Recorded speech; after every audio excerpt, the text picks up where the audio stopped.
Sobra-sobra na ang pambabastos na ginagawa nitong undersecretarying ito na pero mo magsasalita ka. Ang tanong ko nga is that even allowed by the Presidential Communication Office to be saying those things? Parang hindi ito tinuruan ng communication. Parang hindi ito tinuruan ng pagrespeto sa institusyon. Diba? Ngayon, kung ang bardagulan is the official communication framing of this administration, huwag kayong magulat kung ang taong bayan ay magalit sa inyo. Kasi yung paglalagay sa kanya dyan, at lahat ng sinasabi niya since day one, hindi nga part ng news arc eh. Sinisingit niya ang linyang Duterte. So, masyado niyong binababa ang kategory at ang quality ng presidential communication.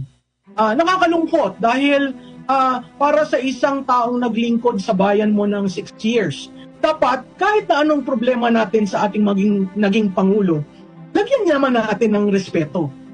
Maling-mali ang sabihin niya na hindi na namin pakialam yan, nasa ICC na, hindi namin siya tatanggapin.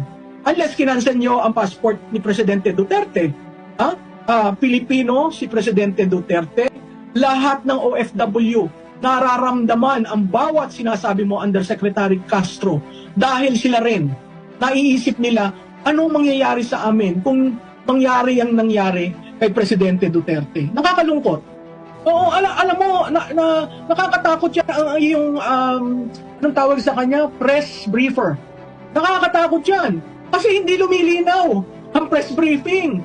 At never siya nagsasalita tungkol sa ano nga uli ang pinangako ng Pangulo nung inaugural.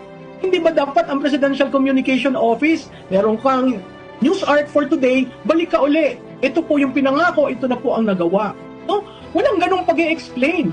At kaya lang siya nandyan is para suplahin, patikusin, tanggahan ang lahat na itatapon sa pinuno at ang always niyang pivot, Duterte masama.